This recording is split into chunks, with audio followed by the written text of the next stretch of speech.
Kasi po, binabaliktad po tayo ng China.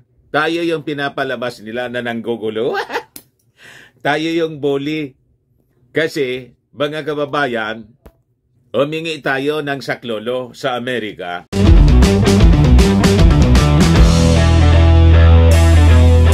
Dinibang mga kababayan ngayon ni Commodore J. Tariela ng Philippine Coast Guard yung mga pro-China narratives. Binasag niya ngayon, mga kababayan, kasi lumalakas yata, mga kababayan, yung lagay. Lumalakas yung propaganda. Siyempre, niya, Mr. Maravillas, may lagayan dyan. Malamang. Di ba?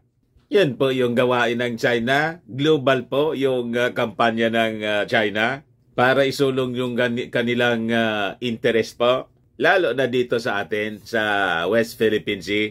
Binasag ngayon, mga kababayan, ni Commodore Tariela.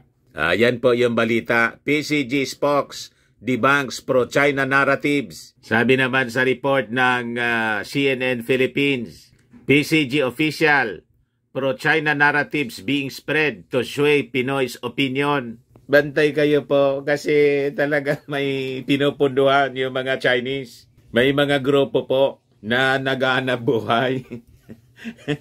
Yung mga makapili, mga Filipino pa. Yung iba, mga dating politiko, mga high-ranking politicians. Yung iba, mga DDS vloggers. Alams na this. But before ko, mga kababayan, ibigay sa inyo yung istorya, click subscribe muna dito sa ating YouTube channel and hit the notification bell para lagi po kayong updated ng mga makatotohanang balita, hindi propaganda ng mga Chinese at hindi rin fake news. Like and share na rin po ninyo ng ating video para marami yung makapanood. At wag na rin po ninyo, mga kababayan, na skip yung ating mga commercial ads para tuloy-tuloy ang pag-unlad ng bagong Pilipinas. So, in-expose sila ngayon, mga kababayan, ni Commodore Tariela. Ayan po, sabi diyan, Commodore Tariela debunks 3 common pro-China narratives that are being spread by some groups. Una, sabi niya, claiming that speaking up against China aggression in the West Philippine Sea niya will lead us into a war. Alam na po kung sino yung nagpapalaganap nitong ganitong istorya. Yung nagpo-programa po doon sa gikan sa China. Para sa China. At yung mga kampon, yung mga minions po, yun ang pinatatamaan nito ni Commodore Tariela. Yun mismo po, yung kanilang narrative na pag nagsalita tayo laban sa Chinese aggression po, pinalalabas nila na tayo mismo yung nagtutulak para girahin tayo ng China. Tinatakot po tayo. Fear-mongering. Kaya sabi ni Tariela, exposing China's aggression is not inciting war, anya. By keeping our political leaders and countrymen aware of China's violations of international law, we are safeguarding our country from political manipulation and disinformation. Also, anya, by calling out China's bad behavior at sea, we highlight which party is really responsible for raising tensions and increasing the likelihood of a kinetic conflict. Kasi po, binabaliktad po tayo ng China. Tayo yung pinapalabas nila na nanggugulo. Tayo yung bully. Kasi, mga kababayan, humingi tayo ng saklolo sa Amerika and other countries. Ayan ang narrative nila. Pinalalabas, tayo yung nanggugulo. Ibaliktad po yung katotohanan. Sila yung nanggulo.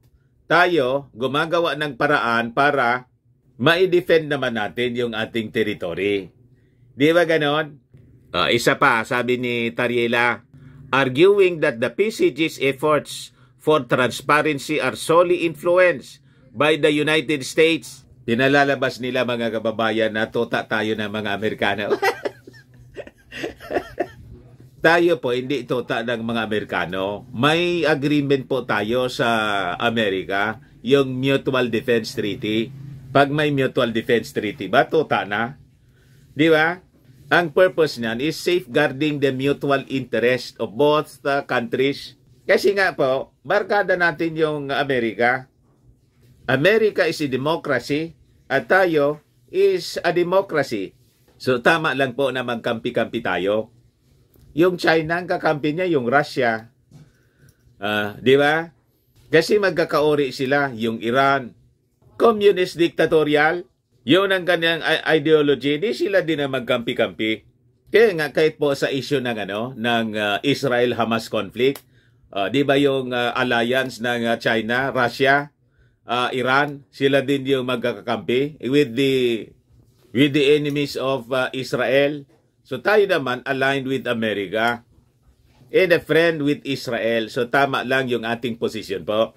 Kaya going back dito sa issue ito, paliwanag po ni Commodore Tariela, our transparency efforts are driven by our own national interest, the protection of the Philippines' maritime rights, yung ating Philippine Coast Guard at saka yung iba pang government agencies are utilizing their own resource to document and monitor Beijing's aggression dito sa West Philippine Sea. Halimbawa yung PCG has chosen to embed Filipino news journalists para mas siguro ang accurate and unbiased reporting of the events na kanilang nakikita. The PCG does not have editorial control over what these journalists report.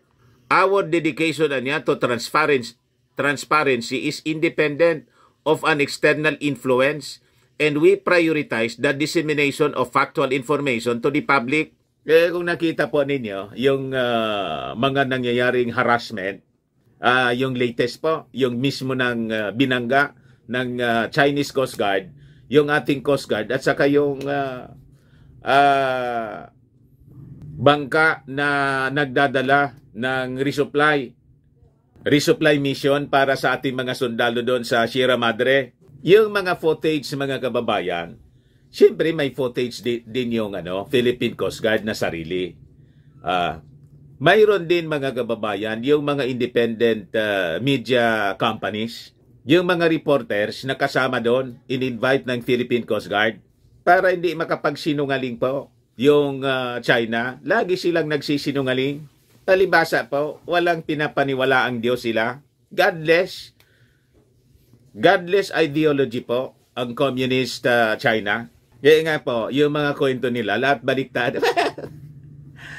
Di ba? Yun ang pinaniniwalaan ni Mau Diggs, barkada ni Mau Diggs, mga kababayan. Ang hilig po sa double talk.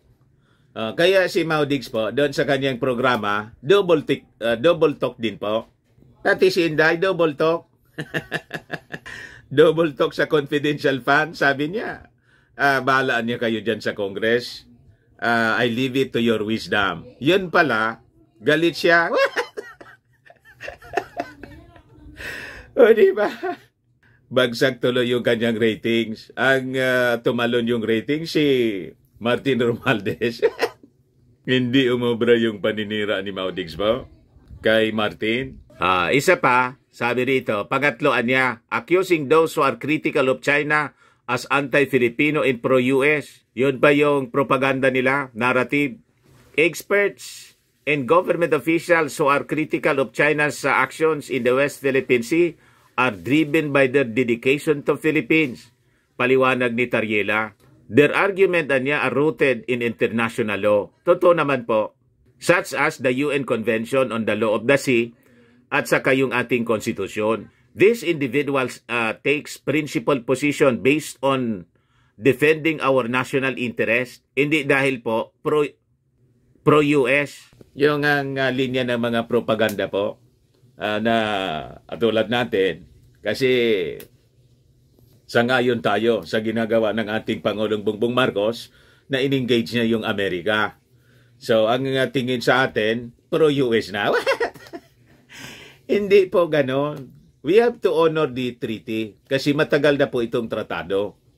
At yung tratadong ito, Mutual Defense Treaty, mga kababayan. This is not only for the interest of America. Mutual interest po ito. It is also for our interest. Pag hindi po, lalamunin tayo ng mga may interest sa ating territory, tulad ng ginagawa ngayon ng China. Wala man pong pwede tayong itapat, di ba? Kundi yung ating superpower ally na Amerika. And yung kauri nating mga bansa na parehas nating demokrasi, tulad ng Japan, Australia, at saka yung South Korea and European countries. Ganon po. Sabi po ni Tariela, instead niya of offering solutions that prioritize Philippine national interest, they resort to labeling patriotic Filipinos as pro-US in an attempt to discredit them. Ganon ang sistema nila. This aligns with China's narrative that the South China Sea is solely a US-China issue. Disregarding now the agency of claimant states and the importance of defending our maritime rights based on international law. May decision po yun, UNCLOS. Tariela also warned that those who promote Chinese narratives and contradict factual reports from Philippine authorities are manipulating public opinion and diverting attention from the issue of Chinese aggression. Ganon ang ginagawa ng mga DDS vloggers, mga kababayan, na malamang tumitiba. Tumitiba, mga kababayan, galing sa bangko ng China. Di ba? Binibinta nila yung interest ng ating mga mamamayan. Their strategy niya revolves around discrediting both the message and the messenger, sabi ni Tariela. Ultimately, their proposed solutions amount to accommodating China's unreasonable and illegal claims rather than seeking fair and just resolutions that safeguard our national interest. So, malinaw na mga kababayan kung sino itong mga grupong ito. Mag-search lang kayo sa mga DDS vloggers at saka yung mga dating opisyal ng ating gobyerno. Doon ninyo malalaman kung sino itong minimension ni Tariela na mga grupo na ginagamit po ng China para lasunin yung isipan ng mga Pilipino at umayon sa kanilang narrative. Ingat po kayo kasi marami pong mga national politicians na pro-China. Mga modernong makapili, inidoro niya Mr. Maravillas. Alam na namin kung ano yung gagawin namin dyan sa 2025, lalo na niya sa 2028. Di mabuti kung ganon. Ayan man lang po. Baka lang gusto ninyo po itong itry, Firmax Firming and Lifting Cream. Pinapahid po sa mga pulses in affected area. Mainam po sa paninigas na mga kaso-kasoan. Ito naman po, Automax Revitalizing Serum. Sa mukha naman yung application. Anti-aging po siya. You will look 10 years younger than your age. Sa mga cancer patients naman po, try ninyo itong Nengxia Red Mix Fruit Drink. Hindi man po siya gamot, food supplement siya. Kaya lang, gawa siya mga kababayan sa goji berry. Yung goji berry may anti-cancer properties. O yung mga inquiries ninyo, dumiretso na lang kayo sa aming messenger sa Facebook para masagot namin agad. By the way, yung mga clients pala namin sa Colossal Fitness Gym, bukas lang po kami. Open kami bukas ng November 1, November 2. Walang kwan sa amin. Walang holiday. Siyempre, wala man tayong masyadong ginagawa. Kundi, siyempre, maghanap buhay tayo. Ayun man lang po, mga kababayan. Ako po si Dante Maravillas. Bye-bye po. God bless.